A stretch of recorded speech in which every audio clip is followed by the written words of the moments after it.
right. Thank you.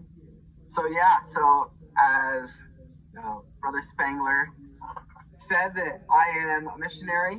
I've been assigned to labor in the Poland Warsaw mission. So as you can see, my Zoom, I guess, name says Starsze Laws, which is Polish for elder. I had the Samsons already asked me that over the chat, but yeah, I'm pretty excited. I'm learning Polish faster than I thought was possible. Um, just something because I know my mom would probably like it. She always is like marveling over the fact of how I say the Church of Jesus Christ of Latter-day Saints. So I'll just say it for everyone. It's Kościół Jezusa Chrystusa Świętej Wielkanocy. So it's a little bit of a mouthful. It's taking a little bit of time to get used to.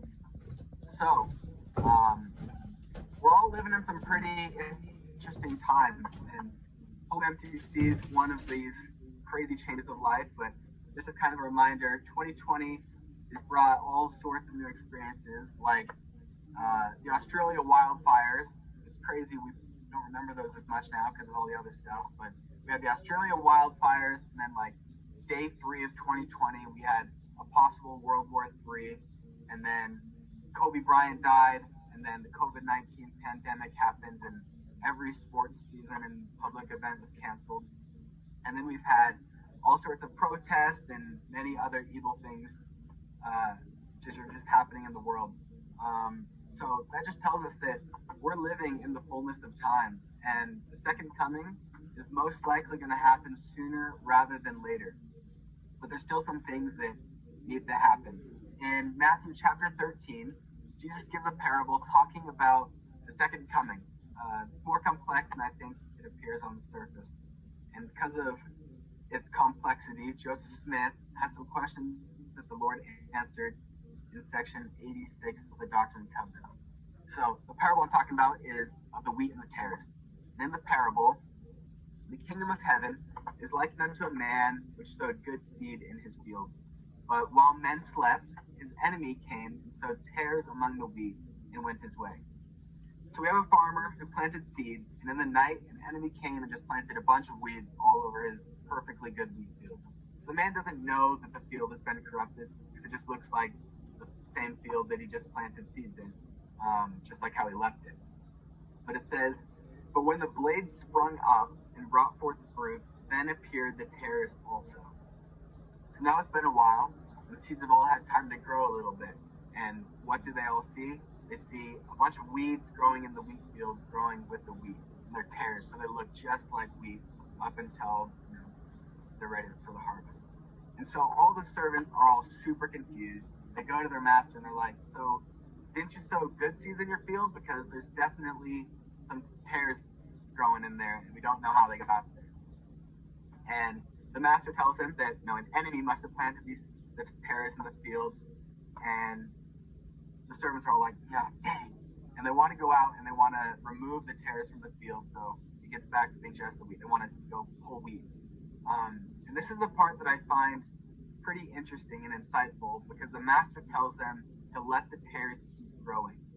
Now, just about anyone who's ever done any gardening can tell you why that probably wouldn't be their first choice. The longer you leave the weeds in, the bigger they get and the more that they'll spread. But the master said to let both the wheat and the tares grow up together until the harvest was ripe. Otherwise, they'd root up the wheat while destroying the tares. So at this point, the wheat and the tares are still both really young and fragile. They're not as healthy, like hardy and strong as they will be when they're fully grown.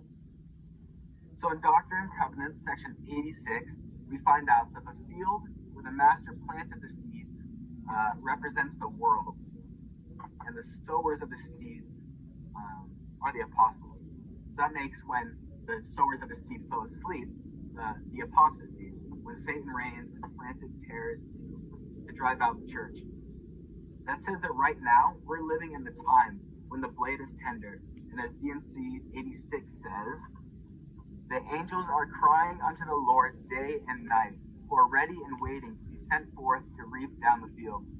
But the Lord said unto them, pluck not up the tares while the blade is yet tender, for verily your faith is weak, lest you destroy the wheat also.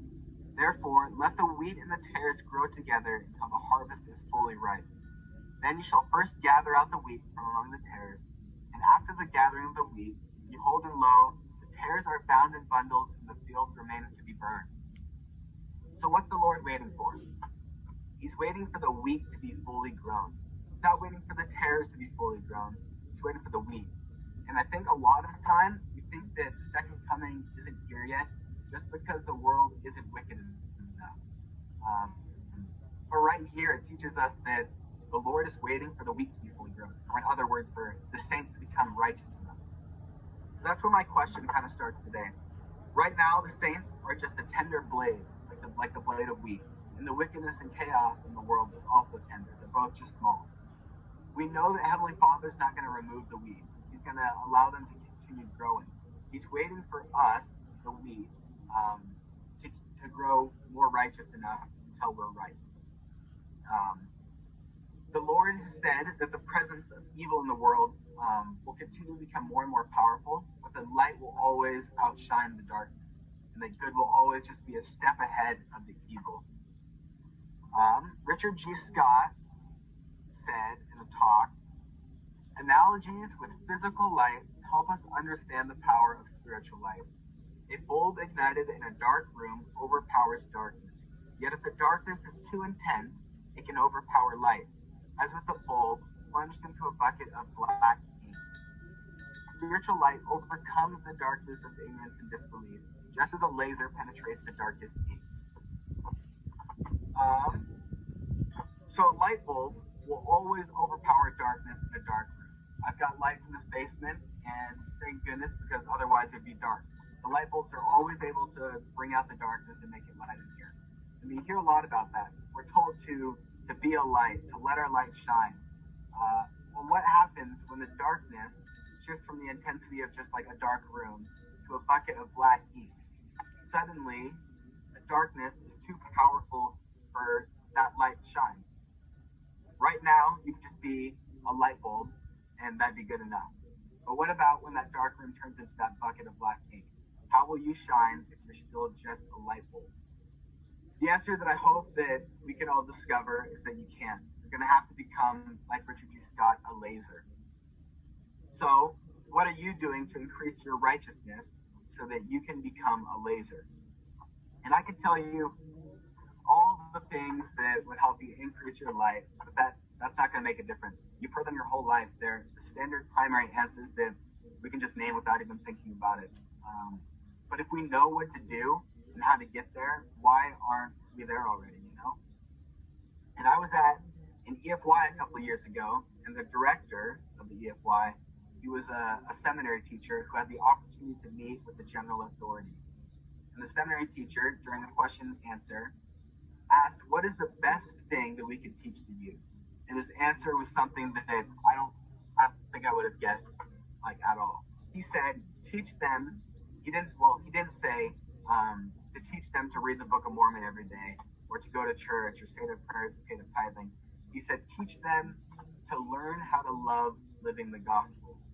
Teach them to learn how to love living the gospel. And that really stuck with me.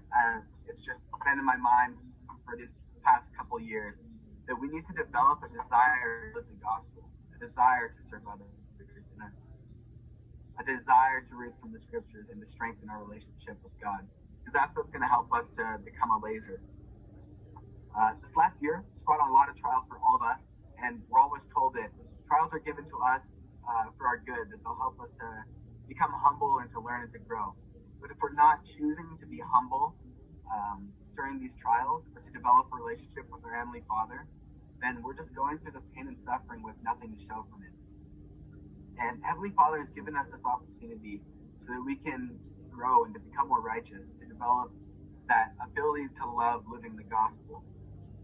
And in Deuteronomy chapter 4, we read, starting in verse 30, when thou art in tribulation, and all these things are come upon thee, even in the latter days, if thou turn to the Lord thy God, and shalt be obedient unto his voice, he will not forsake thee, neither destroy thee, nor forget the covenant of thy fathers, which he sware unto thee. Moses said this. This is back in Moses' time.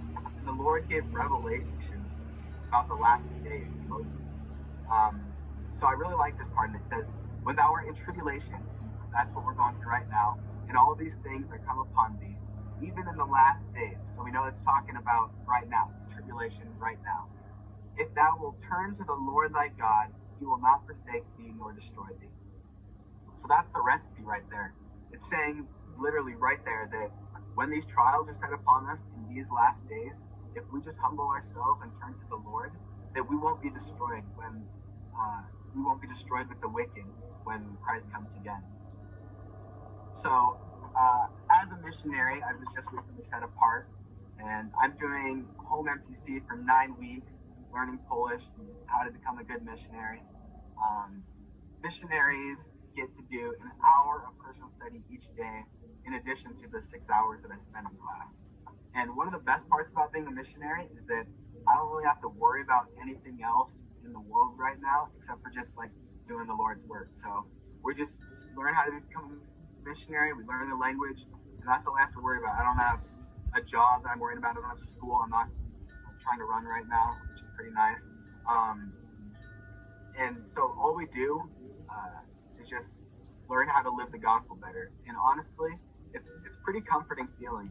I don't think there's anything quite like it. And you learn pretty quickly how to love living the gospel because it's all we do. If I didn't like it, it would just be a miserable 9 weeks, but it hasn't been too bad. So I'm not saying that all of you guys need to spend an hour doing personal study each day, because that's kind of a lot, and it's like the missionary standards. But I'll tell you that it does work. If you just spend that time every single day, giving a certain amount of time, that you'll start to see changes in your life. And yesterday in the MPC, we were reading and preaching my gospel, and we learned that people will not likely change unless they're invited to do so. A lot of the time with investigators, they'll teach them a lesson, but if they don't give them anything to do or invite them to start making changes in their life, they're just going to forget about it and move on with their lives. So my challenge for you today is just take time after this meeting, after Connor and I are done speaking, to reflect on your life for like 30 minutes and just see where you can begin to make changes. Because right now we're still in the early stages, but the battle between good and evil has already started. And right now we're winning, and we'll continue to win, but the enemy will grow stronger. We just have to be prepared to match that energy that evil is going to have and to fight even harder.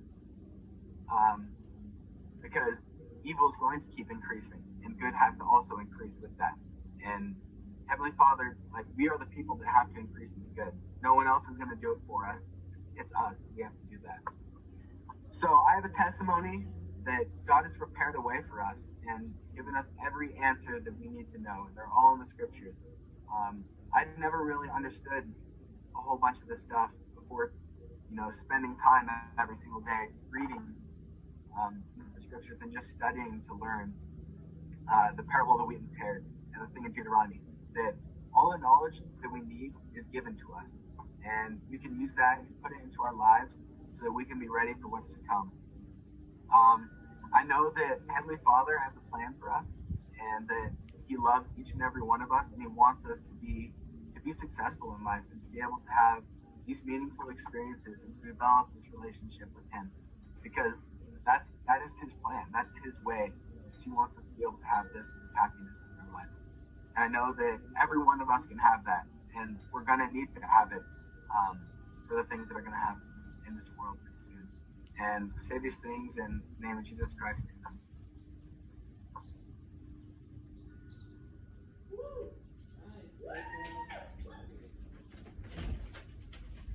This is my turn now. I'm really happy to be with you guys. Elder Laws is going to be a great missionary.